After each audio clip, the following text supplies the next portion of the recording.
hello बন্ধুসকল আজি আমি যে এলফাবেট সিৰিজৰ যেটো স্থান আছে যে এৰ স্থান কিমান বিৰ স্থান কিমান এইকিটা আমাৰ সকলোৰে মনত নাথাকে গতিকে আমি ইয়াৰ কাৰণে কম্পিটিটিভ এক্সাম বিলাক গৈ আমি লেটাৰ সিৰিজৰ পৰা যিবিলাক কোশ্চেন আহে এইবিলাক কৰিব নোৱাৰো আজি তোমালোকক মই কিছুমান টেকনিকেল সহায়ত এইবিলাক মনত ৰখাৰ মানে কিছুমান কৌশল আমি চেষ্টা কৰিম যে কেনেকৈ মনত ৰাখিব পাৰি গতিকে আমি ফাৰ্ষ্টত আমি A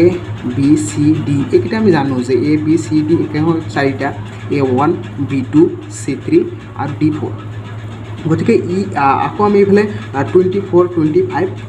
26 এইকেইটা আমি জানো যে এইকেইটাৰ স্থান কিমান হ'ব কিন্তু আমি ইৰ পৰা আমি সাপোজ ইৰ পৰা W লৈকে বা X লৈকে এইকেইটা আমাৰ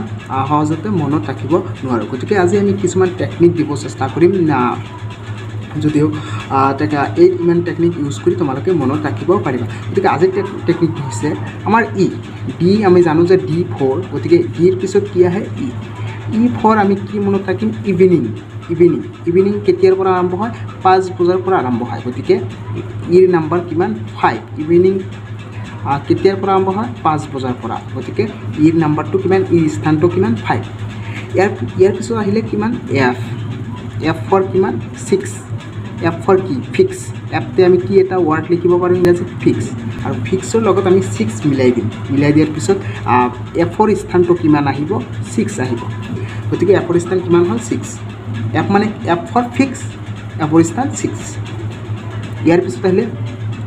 G আহিলে G গতিকে G টো আমি কেনেকৈ মনত থাকিম গতিকে G টো মনত থাকিলে আমি কি কৰিম গ্ৰুপ অফ 7 কান্ট্ৰি G টো মনত স্থান আমাৰ মনত নাহিলে আমি কি কৰিম যে গ্ৰুপ অফ 7 কান্ট্ৰি মানে কিমান 7 কান্ট্ৰি গতিকে G ৰ স্থান কিমান G ৰ স্থান হ'ল 7 গ্ৰুপ অফ 7 কান্ট্ৰি গতিকে ইয়াৰ পিছত আহিল H টো আমি কেনেকৈ মনত থাকিম আপোনালোকে যদি ভালদৰে লক্ষ্য কৰে যে H টো মানে 8 হৈ আছে 8 ৰ স্থান কিমান হ'ব 8 গতিকে H টো নিজে 8 হৈছে আপুনি যদি এইবিলাক লক কৰি দিব পাৰে তেতিয়াহ'লে H টো নিজে কি হৈ গ'ল 8 হৈ গ'ল গতিকে আমি ইয়াকো মনত ৰাখিব পাৰি যে 8 ৰ স্থান কিমান H ৰ স্থান কিমান 8 ইয়াৰ পিছত আহিল কিমান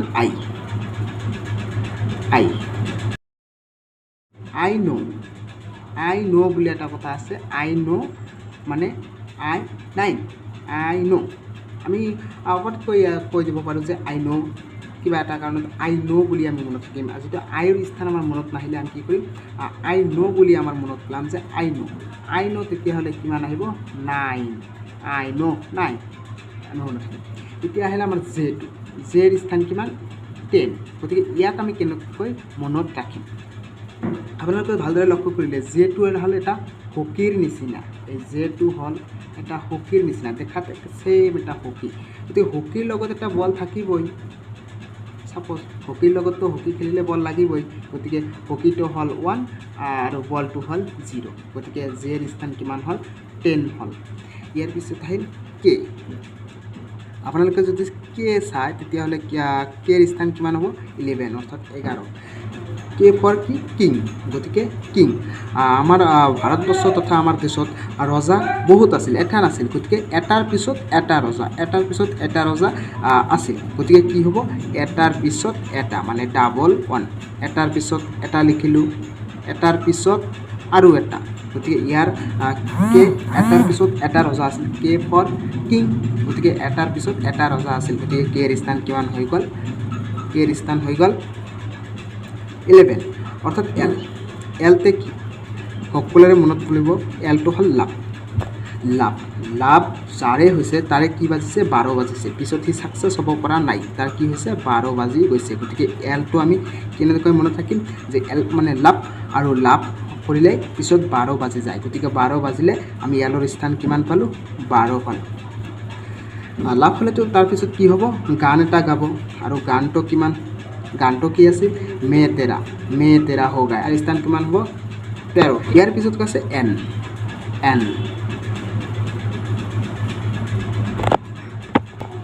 ইয়াৰ পিছত কি আহিল N গতিকে N হ'ল কি N for November N for November মনত কৰাৰ পিছত তোমালোকে আৰু এটা মনত ৰাখিব পাৰিবা কি 14 নৱেম্বৰ কি শিশু দিৱস 14 নৱেম্বৰ শিশু দিৱস গতিকে এন কি কৰিবা 14 নৱেম্বৰ এন ফৰ নৱেম্বৰ আৰু কিমান যে 14 নৱেম্বৰ এইটো মনত ৰাখিবা শিশু দিৱস ইয়াৰ আছে অ ফৰ কিমান অক্টোবৰ গতিকে অক্টোবৰটো তোমালোকে কেনেকৈ মনত থাকে অক্টোবৰ মানে অ ফৰ অক্টোবৰ আৰু অৰ স্থান কেনেকৈ মনত থাকিবা যে অক্টোবৰৰ 15 তাৰিখে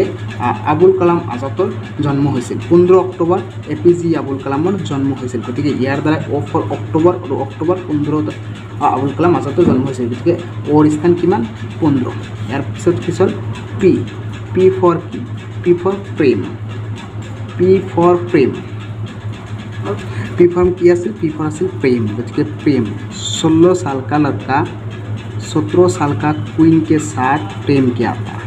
पी फॉर की प्रेम और 16 साल का लड़का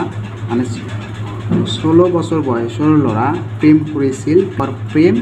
17 বছৰৰ ছোৱালীৰ লগত গতিকে এটা কিমান পি আছিল 16 আৰু কিয়ৰ স্থান আছিল 17 আৰু কিমান আছে যে বিয়াৰ যেটো সঠিক বয়স সেইটো কিমান 18 বছৰ ৰাইট আৰ ফৰ ৰাইট মানে ৰাইট মেৰিট টাইম কিমান 18 ইয়াৰ্স গতিকে এইটো আৰৰ স্থানটো কিমান 8 আৰু তোমালোকে যেটো এস আৰু টি এই দুটা একেলগে তোমালোকে মনত ৰাখিব পাৰিবা এই দুটা একেলগে মনত ৰাখিলে কিমান এসটি এসসি এসটি গতিকে এসসি আৰু এসটি का কাট অফ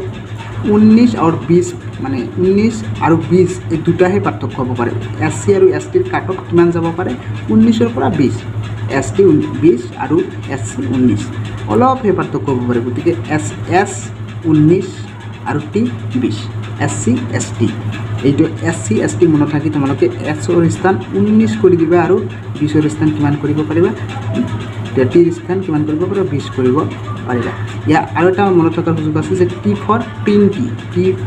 প্ৰিণ্টি এজৰা মনত ৰাখে ইউ ইয়াৰ পিছত হ'ল কি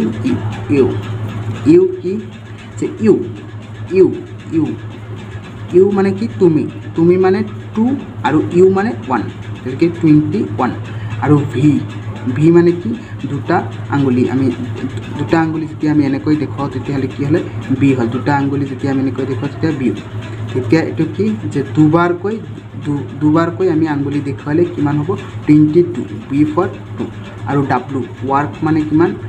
যে ডাব্লু ফৰ ৱাৰ্ক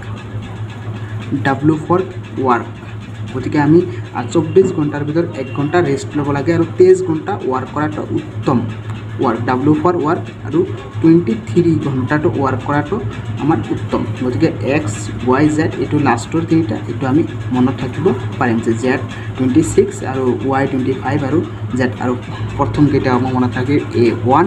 আৰু B2 আৰু C3 আৰু D4 গতিকে এইটো কমেডি নহয় এনেদৰে আমি মনত ৰখাৰ চেষ্টা কৰিম গতিকে আজিৰ ভিডিঅ'টো ইমানেই যদি কোনোবাই ভাল পাইছে তেনে ভিডিঅ'টো লাইক কৰিব আৰু চেনেলটো ছাবস্ক্ৰাইব কৰি পৰৱৰ্তী ভিডিঅ'ৰ লগত থাকিব ধন্যবাদ